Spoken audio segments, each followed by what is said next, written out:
Welcome, I'm Patrick Parson for the Agile Forum. Let me talk to you today about one of the most overused and least understood phrases in Agile, and that's psychological safety.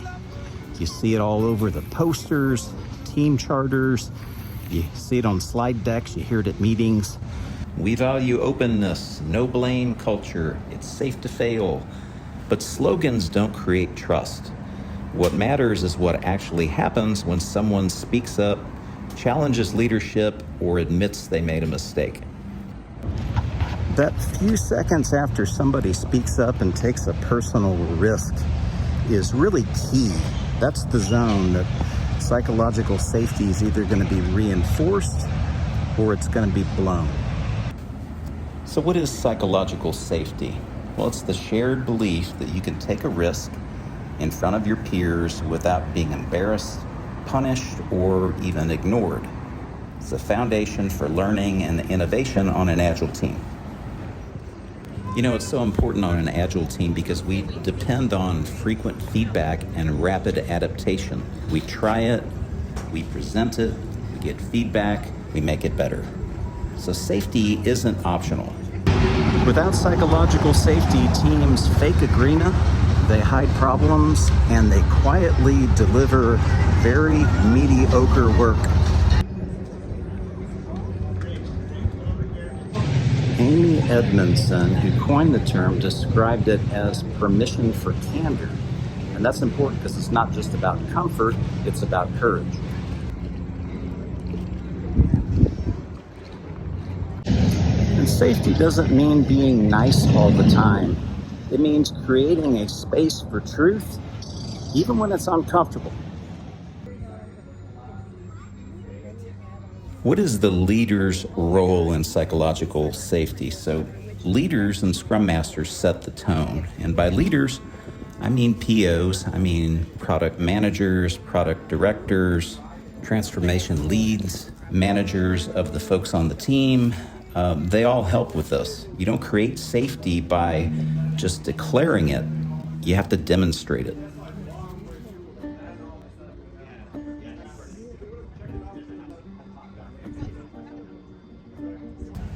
Teams think that if everyone smiles, agrees quickly, and avoids tension, they're healthy.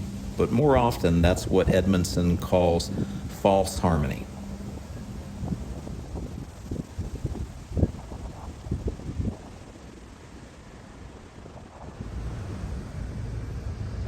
And speaking of safety, these stairs here in Stillwater, it would be unpleasant to fall down these. So psychological safety is something that we know we need to have so folks can speak honestly about what we're seeing, how we need to adjust, and how we can get better. But it's awfully tough to do in some organizations. It really is. I've been there.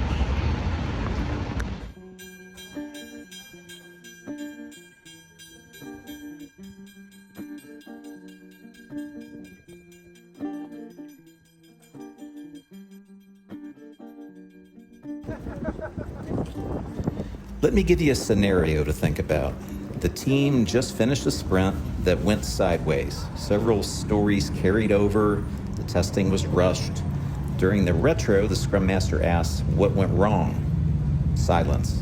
One person says, "We just had too much work," and everyone else nods.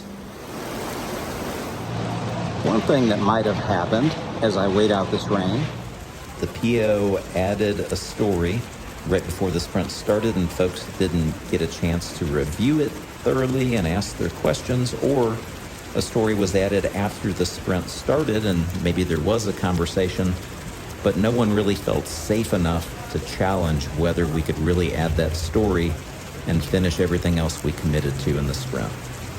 So while there might have been a conversation, that's not true collaboration. Now, even though you try to create that kind of an environment as a Scrum Master, that doesn't mean that it doesn't still take courage for the team members to ask their questions or raise a flag if there's a concern when you're adding a new story, adding scope to the sprint.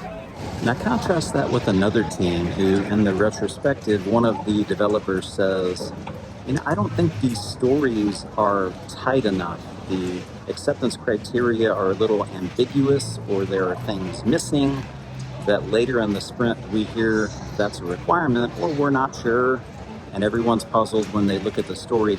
I think we ought to really stick to our definition of ready and look at these stories a lot closer when we're in backlog refinement. How that is met is very important. And in this example, let's say everyone, including the PO, says, yeah, let's do that. Let's take a little more time. Maybe we'll have another backlog refinement. Maybe we'll make it every week instead of every 2 weeks. Or let's look at those stories in small groups before we come into backlog refinement, so the developers have put eyes on it and we can at least have that review and whatever changes come out of that before we come into backlog refinement and all look at it together.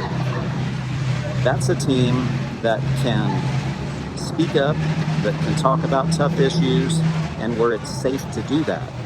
That team can work together and move forward and tackle tough issues together. That's collaboration, that's safety. Teams watch very carefully how leaders respond to bad news. If the way that you respond is blaming or defensiveness, you've made the statement that it's not safe here. But if the response is curiosity, tell me more, what can we learn here?